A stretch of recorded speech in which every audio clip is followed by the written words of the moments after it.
Stop it. What is that? Stop it. It's just stupid. It's just my brain. That's what it is. All right. I'm Tamara. I'm Tamara. I'm Rel. And this is Fearful Friends Podcast. Sunday edition. Boom, boom, boom, boom, Yeah. What's new? I just really overdid it this weekend. What did you do? I cleaned. I clean every weekend. What did you do? I think I'm like nesting, and also I've been like putting off cleaning every weekend because I'm like, I need to rest so that I have energy for work. I have to like it's a give fine my body line. a break, and now I'm just in a lot of pain right now, I'm sorry. and I have to go to work tomorrow. You have to work Saturday too? No, Oh, good. That's good. What's your countdown now? 40 or 41 days. It's like a month, dude. Yeah. You have like a month left. Yeah. How exciting for you. Mm-hmm. And then you get 3 months? 4 months. A quarter. Nope. A third of the year. Mm-hmm. Wow. Yeah. Are you excited or worried or nervous or whatever other emotions there are? All of the above. All of the above, because my body just, it's just not me. It's just not your body No. anymore. I hate it. That's the joy of pregnancy. You don't own this shit anymore. These titties, they're for baby now. This butt, baby cushion. This bladder, It no longer yields to you. No. I almost like was gonna. I was like shopping for your baby registry today, and I was like, I have $40 left to spend. Do I get her diapers or do I get like a whole bunch of like little things? And then I was just like scrolling on your registry, and I saw the Depends, and I was like, that's $40. Wouldn't that be funny if she opened it up in a room full of people? I have no shame. My sister saw it. She was like, "Did you really put Depends on there?" And I was like, "Yeah, well, I used all mine." I just think it's gonna be great when you open it in front of everyone. Good. I didn't get you Depends. Oh, dang it. There's still time. I don't know. I don't know. I figure diapers go real fast. Mm-hmm. Even Matt was just like, how many diapers do you use a week? 150? I'm like, I don't know. Maybe? I don't It even was like remember. 3 diaper changes a day? More than that. Ugh. Gross. Yeah. I don't mind the wet diapers. It's the poo-poo ones. I just can't. Yeah. At least you have a boy. Maybe it'll be like less nerve-wracking. Because with a girl, you have to like, really, really clean it out. You don't want like blood and bladder infections. Mm-hmm. And with a boy, it's like, I don't know. They get shit on their dangle all the time. Right? That's fine? Is that okay? Can we talk about this? Are you going to circumcise or uncircumcise? I probably will circumcise. Yeah. $750, which is like Is that my how much it deciding is? You already factor. looked into it? Yeah, my doctor is the one that does it, so. It's not covered by your insurance? I don't know. I don't think so. Well, that's lame. Yeah. $750? Mm-hmm. I mean, it would be better to do it when they're a child. I'm probably gonna Could you do it. imagine I'm like an just adult getting circumcised? we're gonna do it. I kind of was just like, like asked Rich. I'm like, are we doing that? Like, I don't know. I'll have a dick. I don't know. How does he feel about it? He's like, yeah, I guess. Why not? I'm like, well, $750. But Money aside, though, there's like pros and cons, right? Because I know like there's like a hygienic reason that they do it. But then I'm also hearing a lot of people like complain about how like it fucks up the nerve endings in your dangle. But like, I've only ever been with circumcised men and they all have no issue. like, who knows? Clearly I haven't Doctors looked know. into it. Did you ask? You know who knows? Professionals. I don't know. I still feel like they're biased, so. About what? Everything. Okay. Opinions are opinions. I don't know. Anyway, hopefully I make it to my baby shower. I don't put myself into labor putting fucking laundry away. I don't give a fuck. You're going to your baby shower. Yeah. Everyone is very excited. I even got Matt to go. Good. I can barely get Rich to go, and his name's on the fucking invitation. You know who else's name is on the invitation? Sierra. It's your phone number, though. In my defense, I handed it to her and was like, double check it. So everyone's texting you for RSVPs, and they're just like, shh, don't tell Tamara. It's a surprise that I'm coming.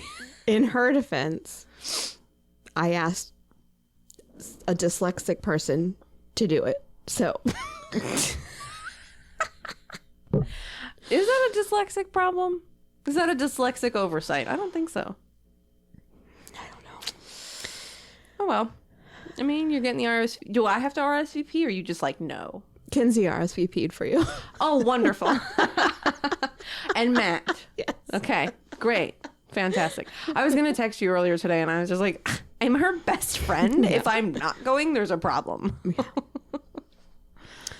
Yeah. So what's your good news? I'm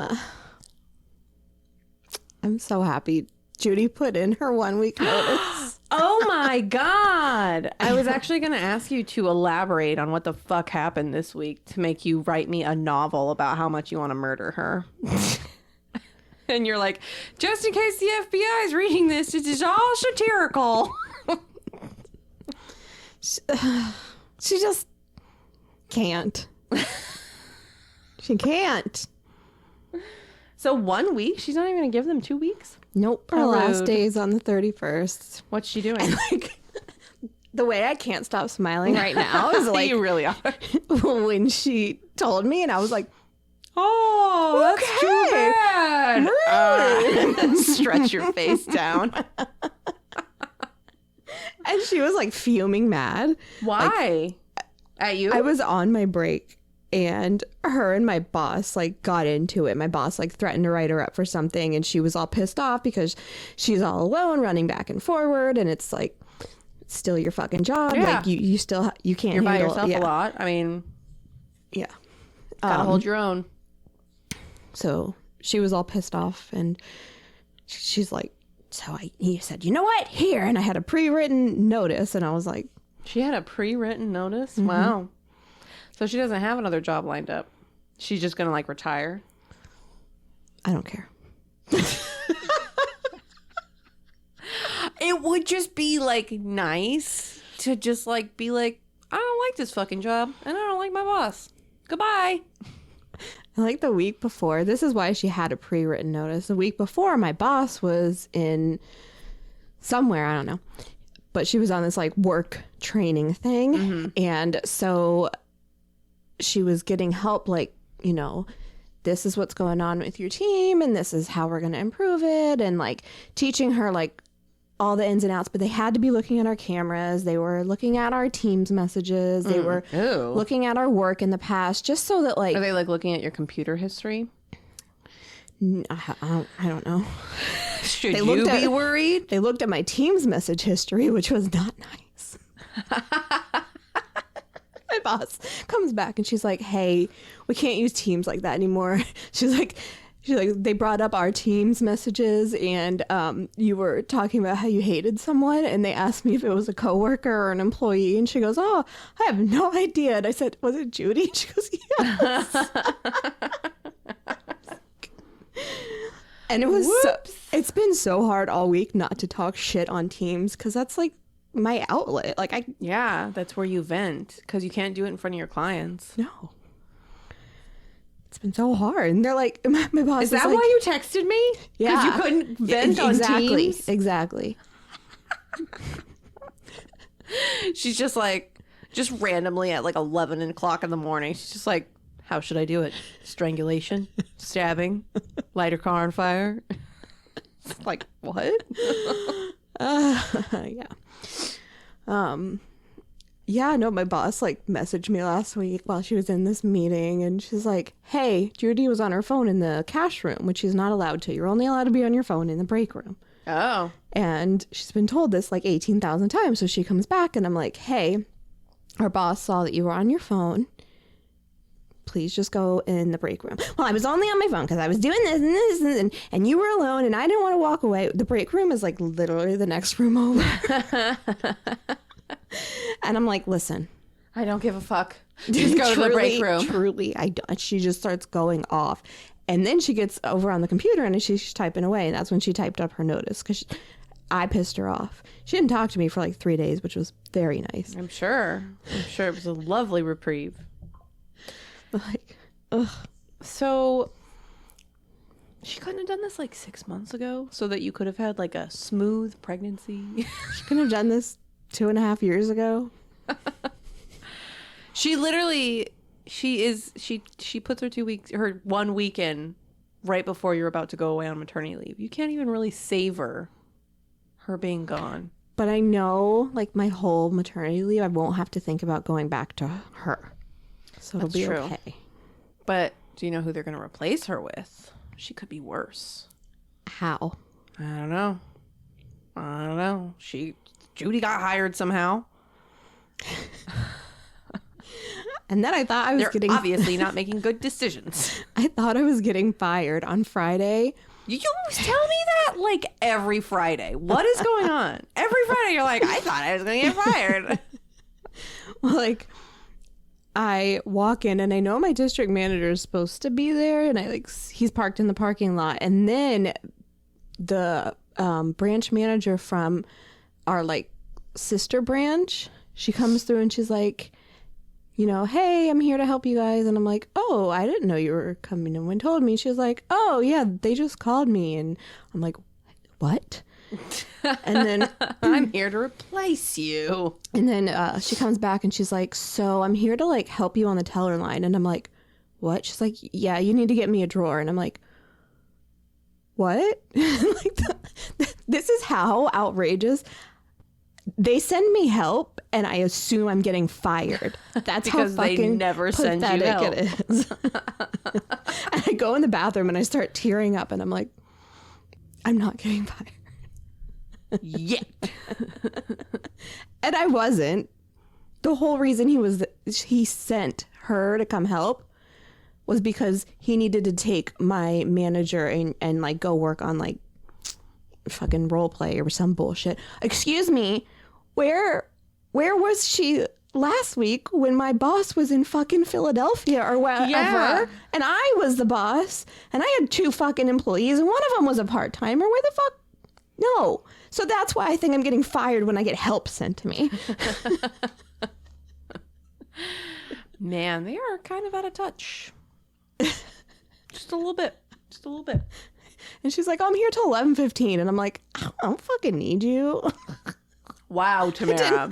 I didn't say that to her, but like, take the help. I know. Maybe I was you like, can actually take a break without worrying if everything's going to shit. And then I teared up to my district manager and I was like, listen, you have got to get someone in here with experience. Someone who is a strong teller. Like me when I first got hired, no, I was not a strong teller. I didn't know anything. Okay? But I need a me now for when I leave. I was like, you cannot just throw my clients to the wolves. And I started like tearing up. I was like, what are you going to do? And he's like, don't worry about it. You need to worry about yourself. And I'm like, but like, actually, what are you going to do? Yeah. You're going to piss off a lot of people. You're not giving me any answers. You're not giving my boss any answers. They're going to wait till the last fucking minute and then they're going to scramble to get some temporary help from other branches. Yeah. And my boss and my banker, they're going to be 2 people to run the branch without me when I'm like, I've been there the longest and like, I'm still teaching them how to solve problems as they come. Like, whatever. They're going to quit. Like, they're going to fucking leave. You think? Have they already, like, mentioned their dissent? Yeah, because I feel that they've set our branch up for failure. Sorry, like, you have a horrible staffing model, and like the clients all see it, Yeah. and you're putting pressure on them. They can't do their jobs. They feel horrible, and they're like busting their asses. They're not paying you guys enough. No. And It'd be different if you had like 10 employees that worked there. Sure, that'll justify the pay a little bit because then you have like a less of a workload, but there's 3 of you all the time. Like, that's it. Like, they need to up it a little bit. Yeah. It's a fucking bank. They make billions. yeah. Like, come on. So yes, corporate America! I teared up to my district manager. Didn't do anything. He just thinks I'm crazy. Oh, so it was a male. Yeah. Helpful. Yeah. Yeah, he thinks you're hysterical. Oh, she's just pregnant. It's the hormones. You just worry about you and your baby. No, this Because job. in 4 months, you have to back. come back, and it's going to be like, you're going to come back to like a closed sign on the door for lack of performance or whatever. I already have clients that are like, okay, I'll be back in July, and I'm like, Why? You're like, maybe don't. When's your, well, you can't answer this on the pod. Do you have like another branch nearby, like in the same city? yes, Okay. Are they fully staffed? yes, Better than you? yes. What the fuck? That's fucked. That's where they sent me the manager from. They just had an extra random person that they could be like, yeah, we can spare you for a day. Sure.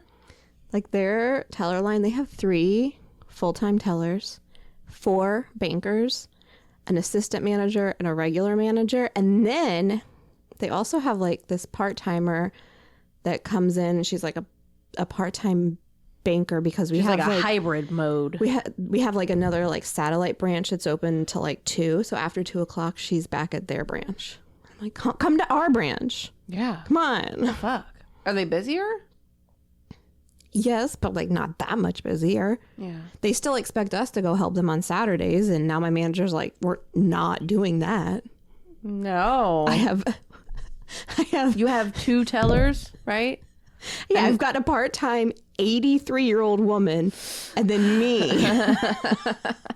And if I'm not like, if I have to go work on a Saturday, there's one day during the week that I have That to you're like not there. or I have like a short shift. And so like I just can't not be there. So my boss is like, It doesn't work. It's No. not making sense. No. The math ain't mathing. and they'll come over like once in a while and they're like, this is all you have? And I'm like, yeah. Yeah. I wonder if like your previous boss like never fucking told them like how hurting you guys are for help. We had more help then. And they just never rehired anyone? Why? Well, they did. They rehired a banker. Uh-huh. And on her first day, she had a panic attack. Yeah, and you told went me out that. on leave. She's on LOA. So she's holding that position. Like my branch has. you can't even fucking hire anybody No. because she's just Like she's still out from a fucking panic attack? we have like 2 bankers. I had a panic attack this afternoon. I know. What the fuck? Whatever. Can I get LOA from my life? That'd be fucking great. Wouldn't it? Listen to me crack open a beer. This is my LOA. I told you I'm jonesing for a medically induced coma. Legit. With everything that's going on, it's just like I can't even begin to think about the world right now. I feel like I've gone on and on. Anyway.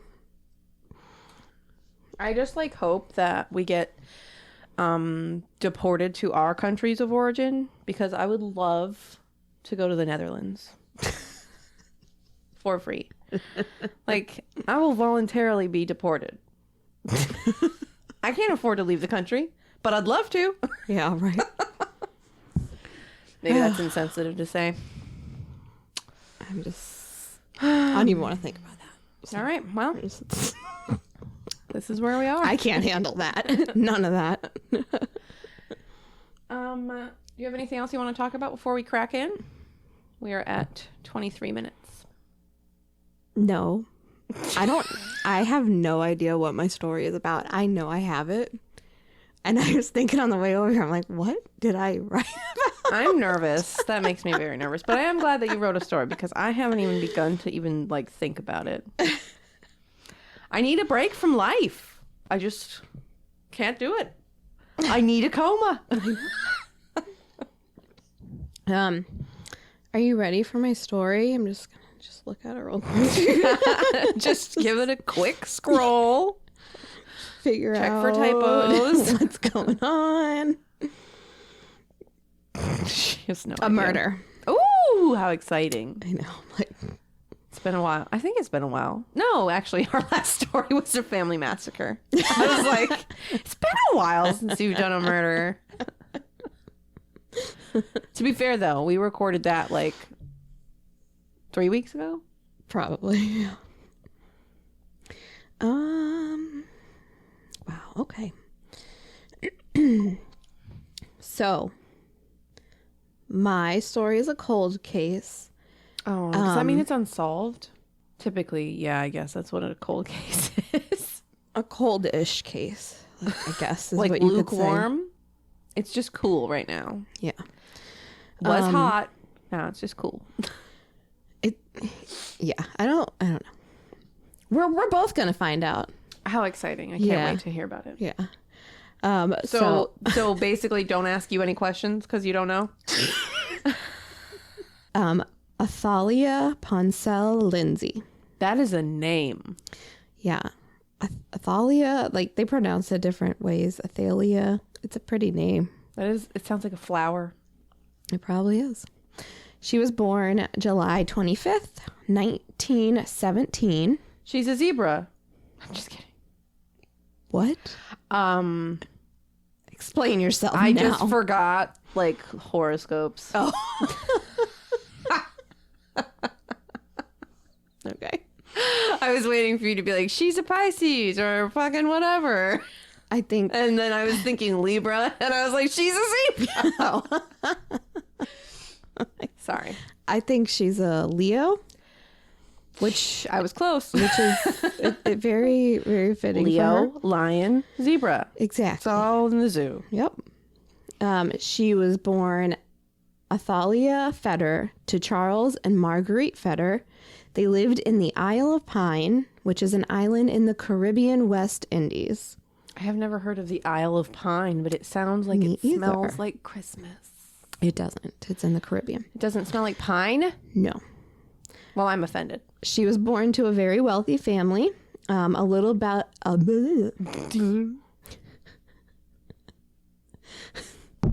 Oh, that was loud. a little bit of history about this island and why Athalia and her parents lived there.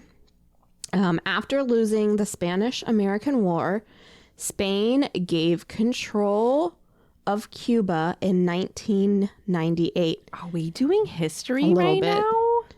However, Whoa. there was confusion about who owned the nearby Isle of Pine. So it wasn't a great war if they didn't define the winnings.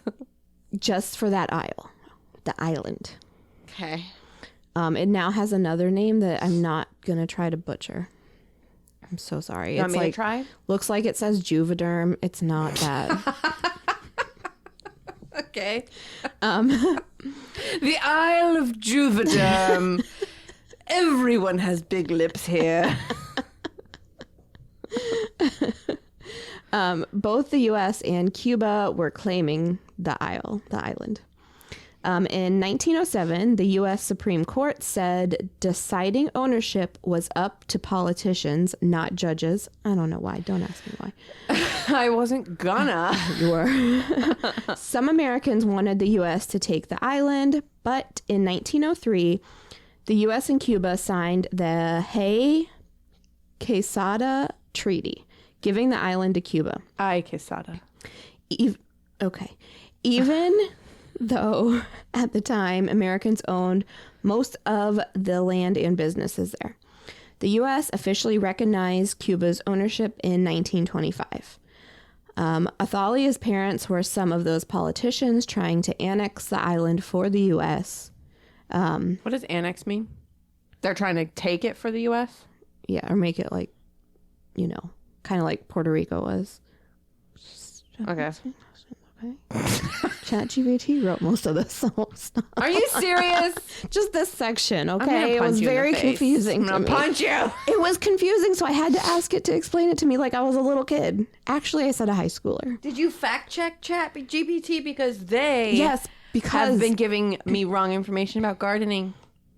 Because I took like a whole like article and like I read it like over and over again, and I was like, I have no idea what this means.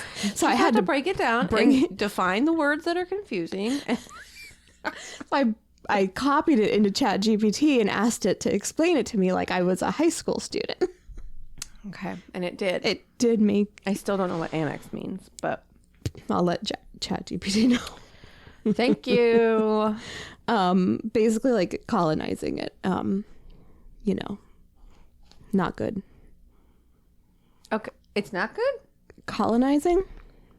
Oh, because it wasn't like theirs. They're like stealing it from the people that live there. Mm-hmm. I get you. Okay, I'm ready. Sorry.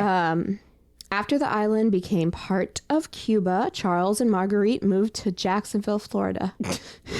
Why? Just as nice as a Caribbean island, right? Well, this is, sure, totally. And this was in the 1990s? No, the 1900s, like the early 1900s. Yeah. So there was like nothing there. Like the late 20s. Was there anything in Jacksonville? I don't know. Probably. God damn it, Tamara. Yes, there was, yes. I need to look it up. Yeah. Jesus Christ. Yeah, the 1930s. My mom was only born 20 years later. Did she live in Jacksonville? Nope, but she lived in Florida. Jacksonville. Let's see. See if we got some old pictures. Oh, Great Depression. Whoa. Jacksonville was a big city back then. I was just picturing, you know, what all the old timers around here talk about, you know. Orange groves far as the eye could see. Not in Jacksonville, no. It was a whole ass city. Wow, yeah. Wow. Okay, go on. Sorry. It doesn't even look like that today. It looks much less developed today. Athalia and her sister Geraldine. Could you imagine? No. You're Athalia and Geraldine. Geraldine Kill my parents. is a man. It's not even like their dad was They were Gerald, like- right? They were like, we don't know if we're having a boy or a girl, so if it's a girl, it's Geraldine, and if it's a boy, it's Gerald. Geraldine. I'm Geraldine. Okay. Anyway, they went to school in St. Augustine. Oh, fun. So sorry. That's where they spent most of their time. What school? I'm just kidding. I'm just asking you questions because I know you don't have the answers to that. Flagler College. I'm kidding. No, they were like younger, Nope. not in college. I'm so sorry. Poor dog. She's very skittish. It's okay. Did you pee your pants? It's okay. Whenever she gets scared, she pees a little bit. Me too. Okay, sorry. Athalia married her first husband at 18, but it was a short marriage, and Athalia ended up moving to New York with her sister Geraldine, where they became New York socialites. How? Was the family wealthy? Yes. Oh, because Yes, the parents were politicians. Yeah. Athalia became a model, an actress. Oh, with a name like that. Come on. An actress. Geraldine mopped floors in a bar. She was a chorus line dancer on Broadway, as well as a published author. Wow. She did it all. She was a boss bitch. And then she got into politics as a conservative. I thought you were going to say, and then she got into pot. No, sadly, she took a bad turn. She got into politics as a conservative, just like her parents. Oh, how exciting. She was very outspoken and confident, and for the time, like, she was a woman, that must have gotten under some people's skin because lots of people did not like her. No. No. They just didn't like women in general. Right. She made enemies. She was called rude, abrasive, obnoxious, but Same.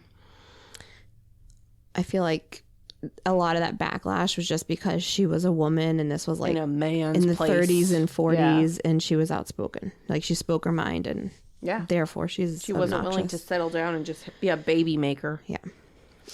When her mother was widowed, she moved back to Florida, where she met her second husband and married him, but they were also quickly divorced. In 1972, so this is like Jumping way ahead. not even 20 years before I was born. I just am feeling a little old. Athalia bought herself a mansion in St. Augustine. She also moved her ailing mother into the new home to take care of her, along with around 6 dogs and a blue jay she had rescued. A bird? Yeah. It's fucking weird. She loved her bird, Rel. Just weird. It's a blue jay. They belong in the wild. Unfortunately, her mother only lived about a year after they moved into this house. That same year, Athalia married James Jinx Lindsley. Like Jinx, like quotation marks. Jinx. Why did they call him that? Are we going to find out? Maybe. He sounds like a mobster. I know. So now it's 1973. Athalia's in her 50s, and Jinx is a great man. Do you remember the last story we did where there was somebody named Jinx? No. He was not a great man. No, I'm just kidding. His name is Jinx. Good job. Good job. Stay away. Run, bitch, run. He and Athalia were both realtors in St. Augustine at the time. That's how they met. Just That's working so together. Cool. Sorry, that's just very cool. Apparently, What a time to be alive. He was very abusive to his first wife, Lillian. She actually died on New Year's Eve in a car wreck. Jinx was driving the car. Lillian broke her neck in the accident and passed away. Just a little sketch. It is a little sketch. He walked away unscathed. Yeah. Maybe he just happened to like roll into a tree just on the passenger side of the car. Then I wrote little tangent, but I don't remember what the tangent was that I was going to go off on. So it's your lucky day. You didn't type it? No. Okay. Yep. All right. Well, everyone just know she had a tangent, but we will never know what that was. So we'll just continue on. Athalia thought her marriage to Jinx would help catapult her social standing in St. Augustine. Why? He was icky and he was a widower. She had a hard time fitting in and felt like an outsider, and also had that abrasive personality people were not very keen with.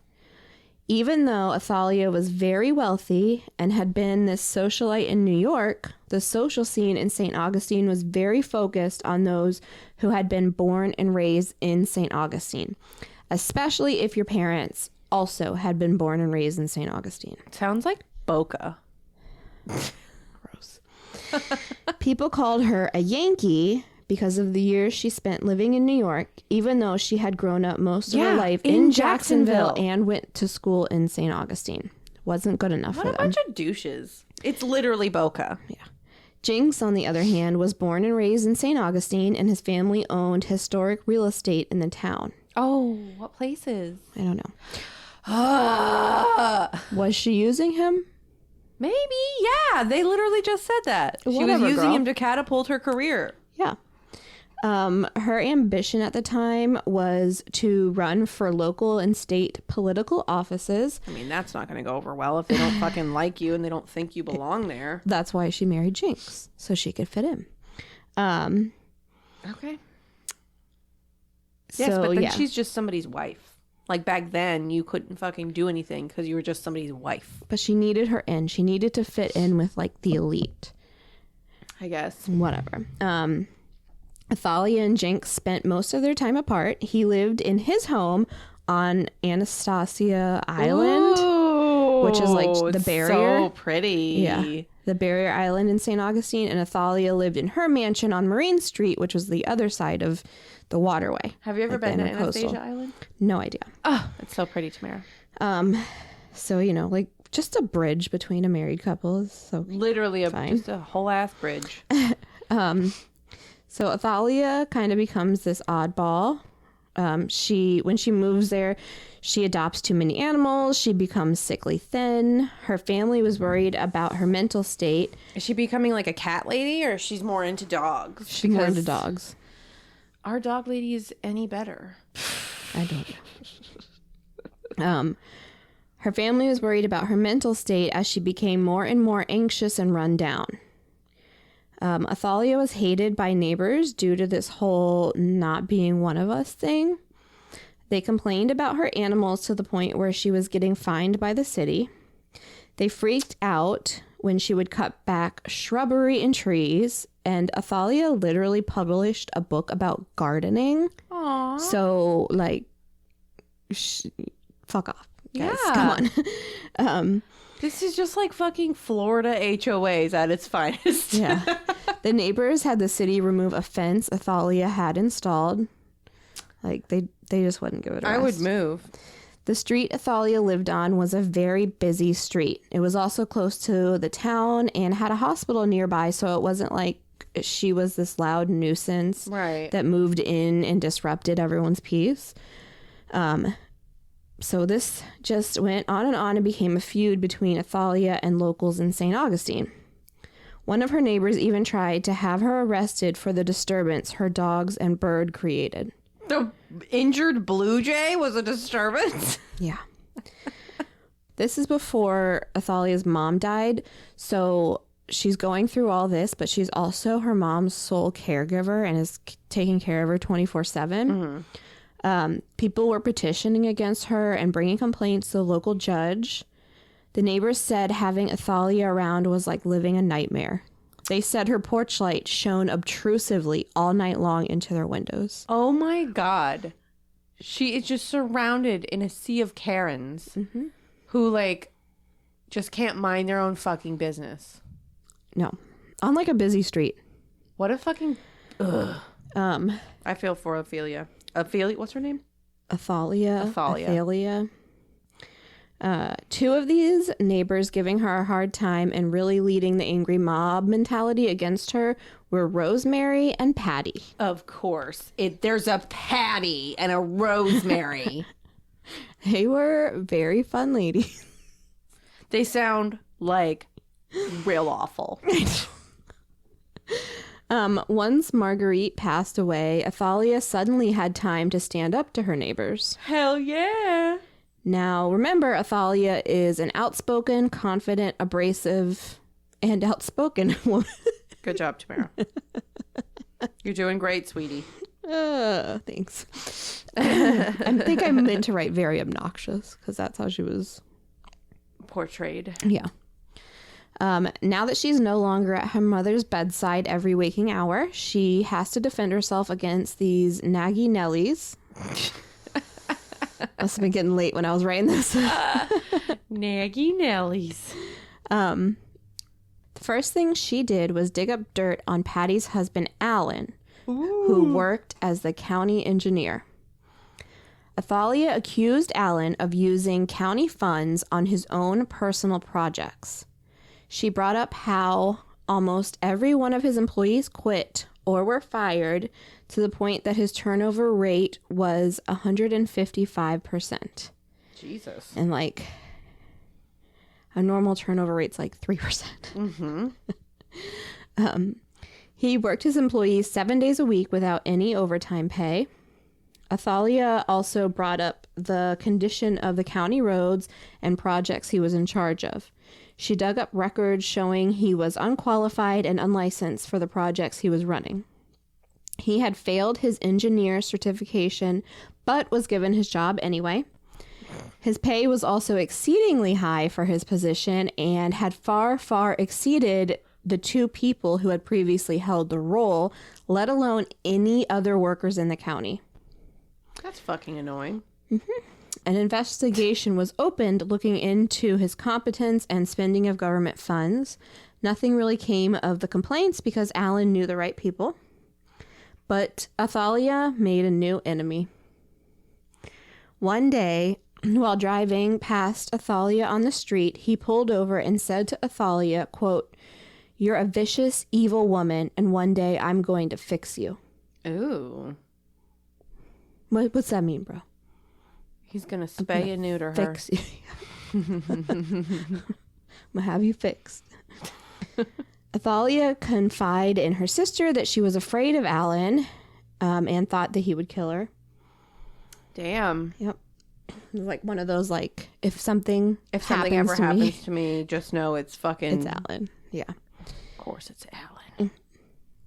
At a city meeting where Athalia had brought up her complaints about Alan, the board chairman stated, quote, "I want to remind you that I am aware you are a neighbor of the Stanfords," because that was their last name, Patty and Alan Stanford. Yeah. "And that you have had neighbor problems. You are bringing your personal problems into a professional forum." Athalia responds back, quote, "I sure am. That's true. My life has been threatened too, I'll tell you. You mentioned personal things. He threatened my life." Yeah. And Alan was pissed, but he denied all of it, of course. And they probably took his fucking side. Mm-hmm. She also says Alan poured sugar into the gas tank of her car. What does that do? It ruins your engine. Oh. Yeah.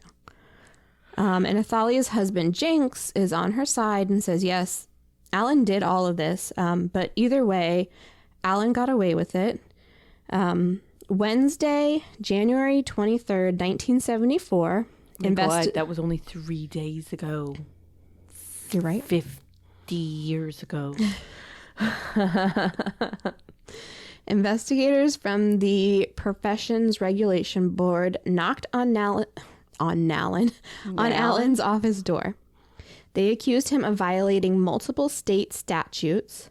He denied, stating his neighbor is trying to sabotage him, even when they told him they are just investigating according to state code and accusations have nothing to do with the facts, and they will be interviewing Athalia tomorrow to get her side and make a ruling.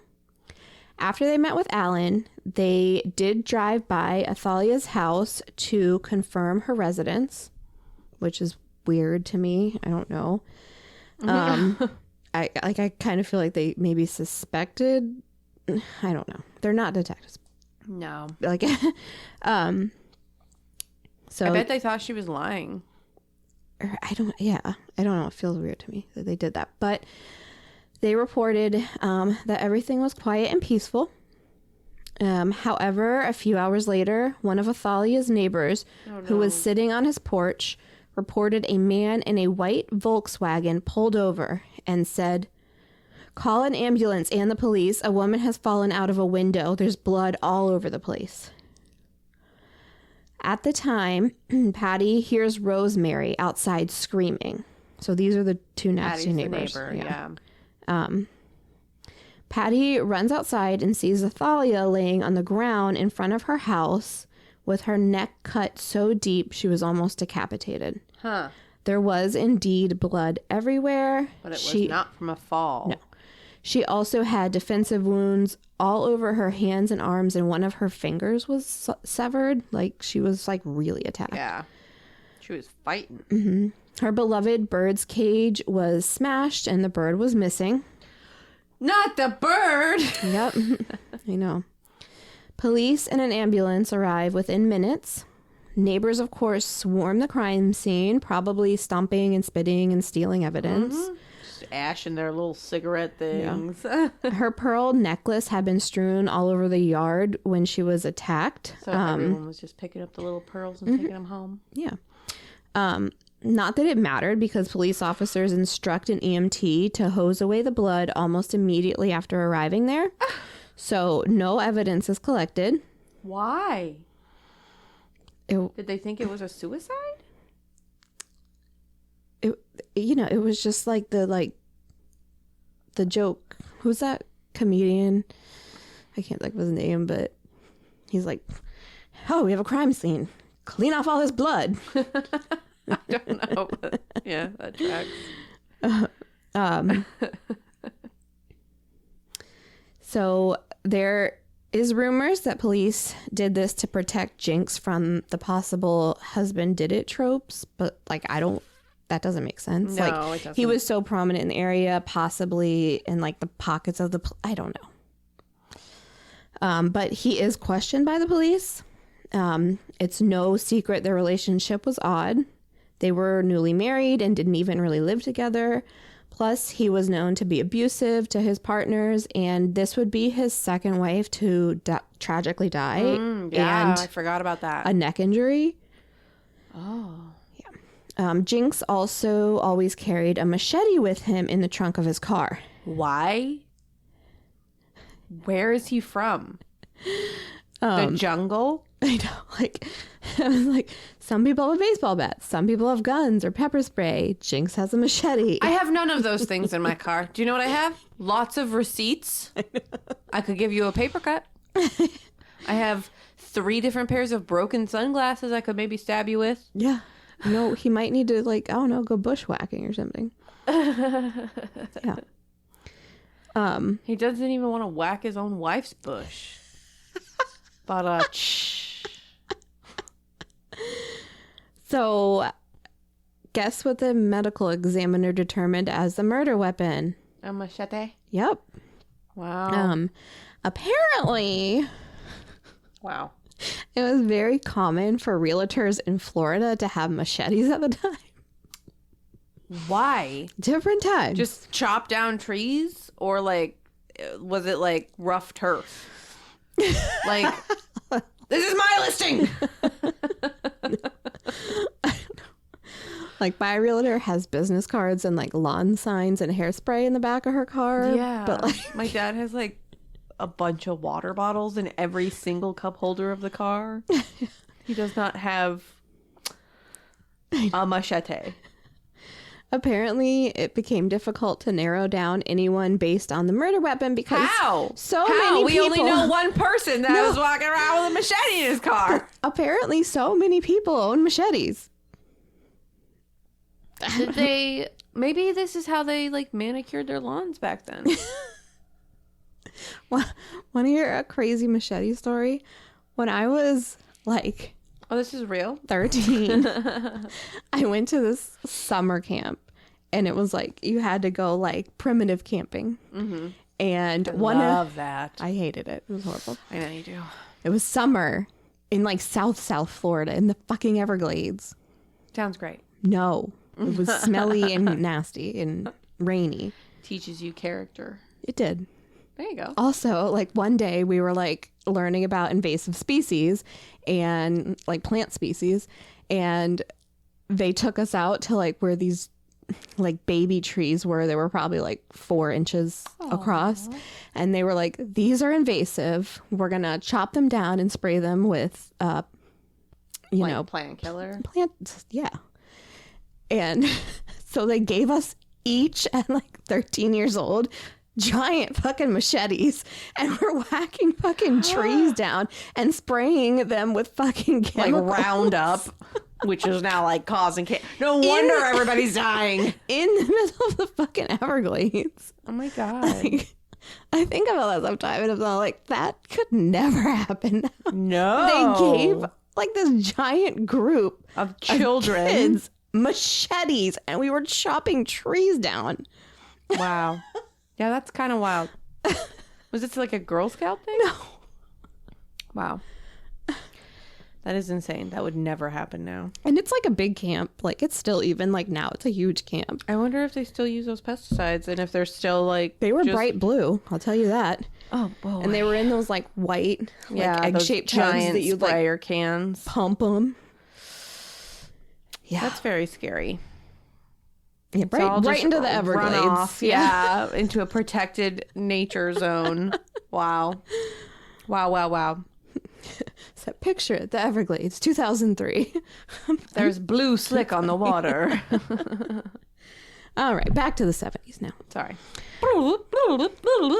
Jinx surrendered his machete right away, and there was no indications that this weapon had been involved in any way. As far as an alibi, Jinx had been with Athalia an hour before she was found murdered. Which is weird because they didn't live together. He didn't even like her. He didn't even like her.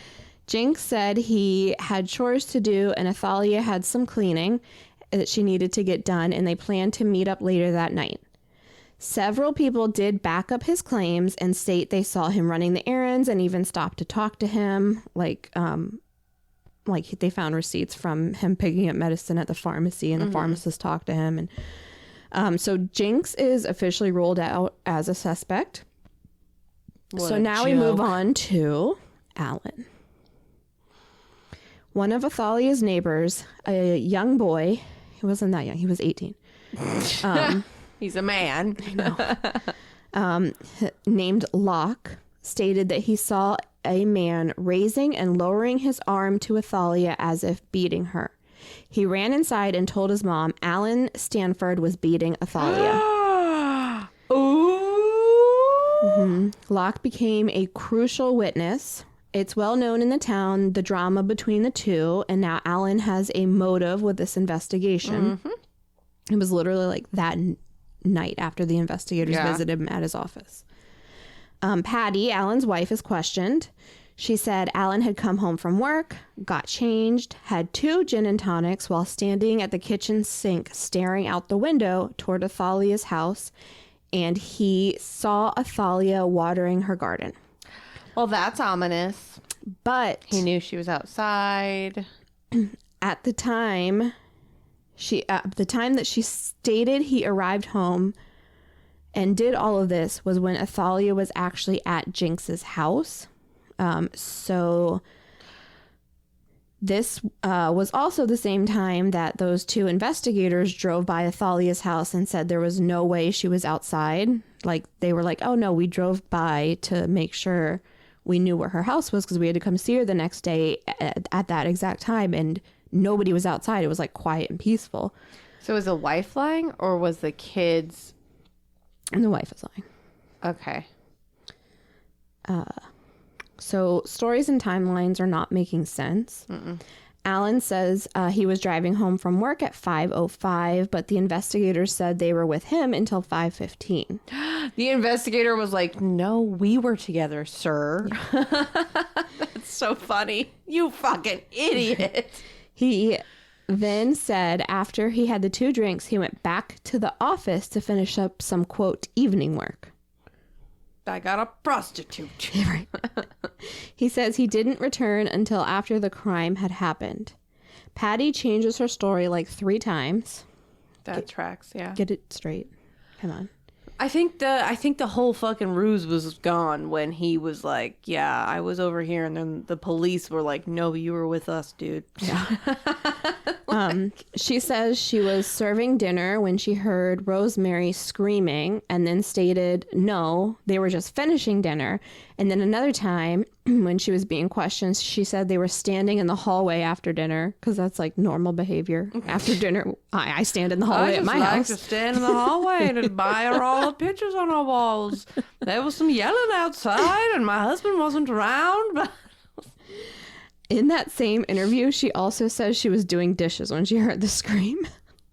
Maybe she does dishes in the hallway. Yeah. I have a portable sink.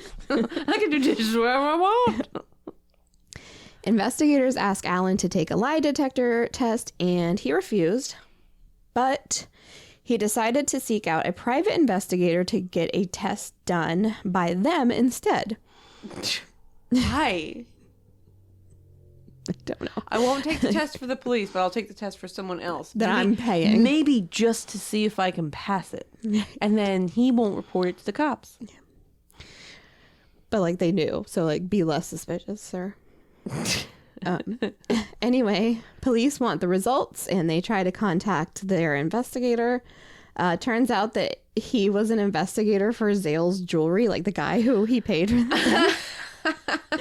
Zales Jewelry, who was trained to perform lie detectors on potential employees to see if they would steal from the company.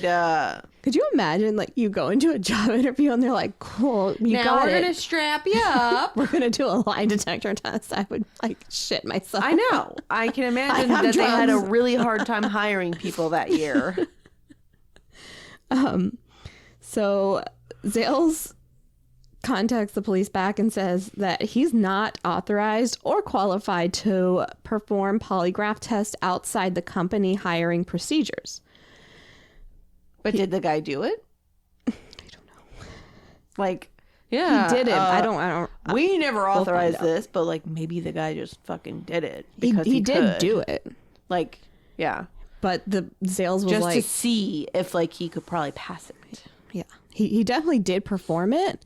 Police wanted the information, and Zales was like, number one, no.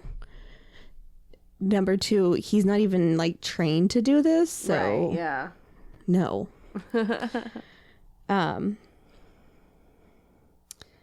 People did go to police to back up Alan's alibi. Every single one of these people were either employed by Alan or, quote, owed him a favor. How police knew that detail, I don't know, but it must have come out when they did eventually tell investigators Alan had asked them to back up his alibi. So, did Alan have access to a machete? Yes. He's a realtor. He had taken one from work right before the murder. Oh. This machete was never returned, so investigators asked Alan for it, and he told them he had no idea where it was. He then changed his story and said, no, I did return it. The crew chief said, no, excuse me, sir, you most certainly did not return it. What is the matter with this man? He said, you're just like stringing together a million lies and just hoping one of them takes. No, the crew chief was like, I'm a rule follower. Unlike yourself, sir. Check my meticulous records. You never returned that machete. Checked out the machete on this date, and I still have yet to see it. That scared me. So, Alan is looking more and more suspicious. A little bit. The crew chief even contacted the investigators to let them know Alan had contacted him twice to ask him to, quote, just say that he had, in fact, returned the machete. Oh, my God. This guy's so like, fucking stupid. He's like, yeah, hey, cops. Hello, police. Law enforcement announced a reward for the murder weapon, and the very next day, somebody returned a machete covered in blood that they found in Alan's garage. Someone was like, oh, are you looking for this machete? Dewey was the name of the man who I thought you were about to say the machete was Dewey, and I was like, ew, why? No, Dewey was his name. Just such a great name. That's cute. He said he found it on the bank of a river by a junkyard, which conveniently made sense because he spent a lot of time in junkyards because he was a reseller. So that's how he made his money. He went to junkyards looking for things to resell, and he was also a mechanic. I don't know why I added that in there. Maybe it's important later. We love Dewey. That's why. His story needs to be told. The timing is bizarre, but apparently he had a friend who was a police officer who knew this guy was always out searching for shit, and he told Dewey, hey, please be on the lookout for this. Yeah. There's a reward out. I know you're always in junkyards.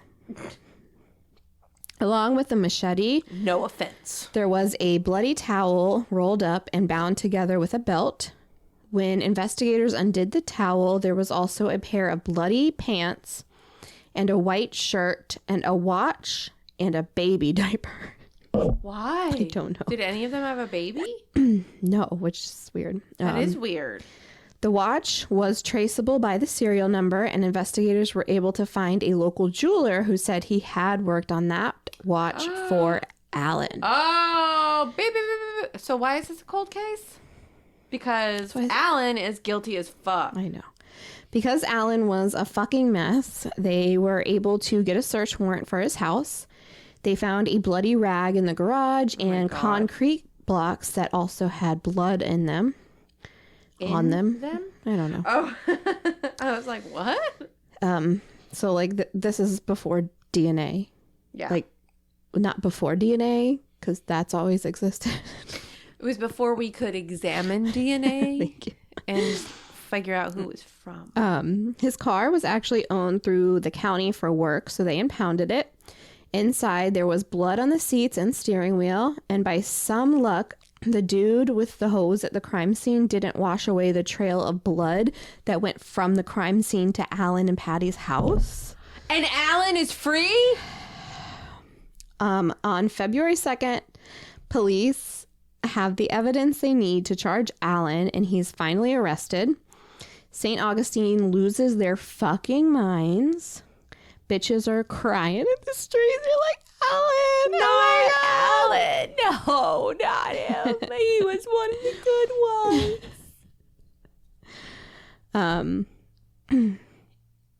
ones. Like this lady's like literally murdered in your town in her front There's yard. a literal blood trail leading from his house. And there's like a machete wielding killer in your town, and you're upset that he's arrested. yeah, Okay. that's a problem. Yeah. Like you have to know deep in your conscience that Alan is responsible. He is the killer. But they don't care. They only care about optics. They only care about like what things look like. Well, and they think that he did this wonderful thing by getting rid of this lady that everyone hated and, you know, was so horrible in their lives. Instead of being like relieved, like, oh gosh, there's no killer on the loose. My children can sleep tonight. Yeah. People were basically under the impression that Athalia got what she deserved. That's so awful. And what did she do to deserve that? Exist. She just fucking like was living her goddamn life with her bird and her 7 dogs. Alan was quickly. Alan was released on bail. That's bullshit. He's a fucking murderer? You're going to release a murderer on bail? That's exactly what I wrote. Like, if you're charged with murder, bail should not be an option. That's fucking ridiculous. Come on. The local church Alan and Patty and their family attended raised money to support them for a year while Alan was on leave from his county job. On leave? Not you mean fired. in jail? Not fired. On leave.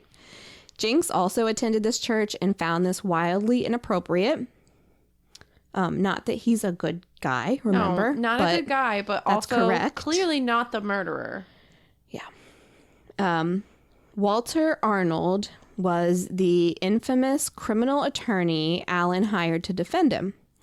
This attorney had become well known for only taking cases he found interesting, and he won almost every single case he took on. God, I hope not. So he was determined to win. Like, it's like a game to you. Like, whatever. Yeah, it is. The request to move the trial to another county where Alan wasn't so beloved was denied. Prosecutors That's fucked up. were not happy about that. Walter Arnold... Right there, you're not guaranteed a fair trial. Walter Arnold also had evidence suppressed. Almost all the evidence found inside Alan's home was not allowed to be used in the case against him. Why? For what purpose? Who allowed that to pass? It wasn't cum fair. guzzler. It was not fair. The kid who had originally said he saw Alan beating Athalia recounted his statement in court and said that he did not see the man who was beating Athalia, but he knew for certain it was not Alan. And I'm sure when he said that on the stand, he looked over at Alan and like gave him a thumbs up. You know, like, all good, bro. I got you. got your back. As long as the check Thanks for clears. the hot dog dinner you promised me. Alan's lawyer made Alan look like this calm, kind man while trying to point the finger at Jinx and even the man who found the murder weapon. His argument was that investigators framed Alan. Like, why? What would they have to give? The jury ultimately could not agree on a guilty verdict, and he was acquitted.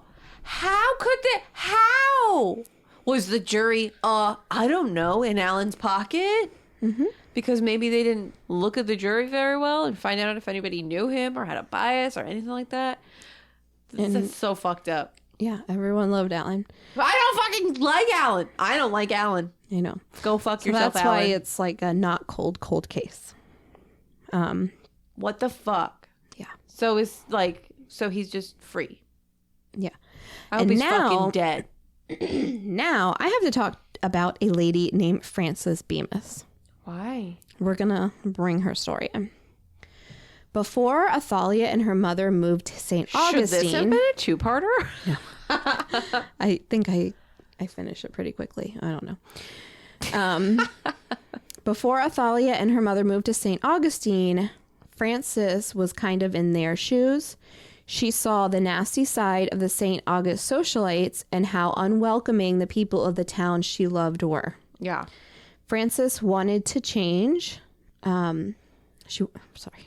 Frances wanted to change that, and she wanted everyone to know what a wonderful town this was. She wanted to change all the nasty mean girls and the BS and just become a welcoming, friendly community. Frances was also a public relations specialist, specializing in department store promotions. She was a newspaper writer, a radio producer, and a fashion director. She had also lived in New York for a while, and St. Augustine saw her as a Yankee. Yeah. So here we go again. Yeah. Is Alan going to strike again? Well, in 1943, so this is before they lived there, Bemis enlisted in the Women's Army Auxiliary Corps and was stationed in Daytona Beach, Florida. She was giving radio addresses and coordinating entertainment at the local USO. She was honorably discharged with the rank of corporal. So, like, she's just a cool lady. Yeah. She was an active member of the Humane Society. Another boss bitch. Yeah. She also belonged to the local art association. She was an advocate for human rights and was an activist for the African American community. I'm guessing nobody fucking liked her. Mm-hmm. She and Athalia were friendly. They ended up living on the same street in St. Augustine when Athalia and her mother moved there. After Athalia's death, Frances was one of the people who believed Alan was Athalia's killer and wanted to see justice served. She had confided in a neighbor that she knew someone who could incriminate Alan, and she was trying to get this person to go to detectives. But, like, that's where she messed up. Yeah. Because you can't trust these fucking people. They only care about Alan. Yeah. Frances said this person lived by Athalia, and the time of the murder, they heard a car door slam and went outside to see what was going on and saw Alan headed down the street in a dark suit looking frenzied. Like he was like running down the street. Later that day, Frances was taking her usual walk along the street, along the water around 7 p.m. So like that day after she was confiding in her neighbor. A woman who lived on the street called the police and reported to hear a loud scream. No, Frances, no. Police drove through the area and didn't see anything suspicious and left. The next morning, another woman out walking her dog found Frances Bemis's body in an empty lot on the path she usually took her daily walk on. She was badly beaten and died from blunt force trauma to the head. She was beat so badly, nearly all of the bones in her body were broken. Jesus Christ. Yep. She deserves like a whole story or like a whole episode herself because she was such a cool lady. Yeah. But to sum up, her murder is also not solved, but there are not... You kidding? Yeah. You really hit me with that? I thought we were going to see Alan go to jail at least for Frances's murder. Sorry, no. There are not like suspects in her murder, but all the rumors are that Alan killed Frances because she would not stop telling anyone and everyone that Alan was responsible for Athalia's death. Apparently Frances had even mentioned going to reporters or even publishing a story herself about Athalia's murder. Eventually, Alan and his family moved away from St. Augustine, so Athalia's death is technically not solved, and neither is Frances's. Hopefully, Alan's no longer alive. I didn't want to look into him anymore because I didn't. I want to know where he moved to and if anybody else ended up dying. Yeah. That's fucked. Yeah. I don't know how I keep finding these like Florida cases. Yeah, that's I'm not doing it insane. on purpose. I knew nothing about this. Yeah. I know. I wonder where she lived. I was just in St. Augustine. Marine Street. Marine Street. Right on the other side of the water from...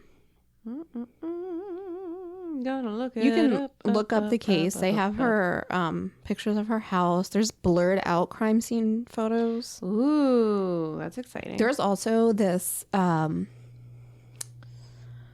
don't know what... It was like a ghost hunt or someone caught... They took a picture while they were like in front of the house. Mm-hmm. And in the reflection of the door is like this like shadow of exactly where her body was. Oh, that's exciting. Mm-hmm. Okay, so she's like just south of like the downtown area. Mm-hmm. Oh, she's like right next to the National Cemetery. Oh, I'm so sorry. Mm-hmm. I'm very sorry that happened to you. We should go and explore that area. See if we can see some ghosties. Yeah, last time I was in St. Augustine was like 8 years ago exactly. At a not a baby shower. No, it was a bachelorette party. Bachelorette party, and not fun. It was not a fun time. Why? I was miserable. Were you pregnant? No, you. Yes. Oh yeah, you were. And everyone was drinking, and I was like, party just where very... you have to be the sober one. That sucks. Yeah, it was horrible. I was so homesick. Yuck. Also, I got a text message that says, "May I kindly ask who you are and how your number is saved in my phone? Thank you." Do not text back. Wait. Do not. No, we have some options here. No, it's a scammer. They're just trying to see if this is an active number. Listen. Don't.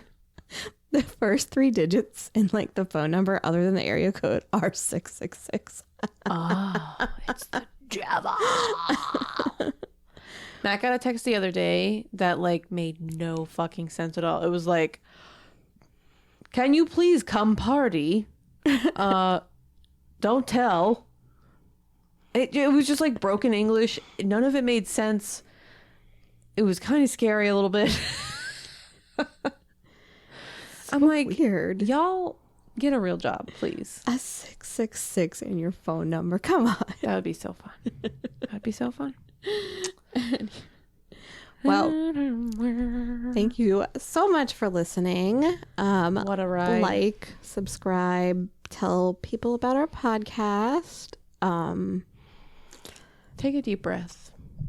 Yeah. Take your clothes off. What? Just like be with yourself today.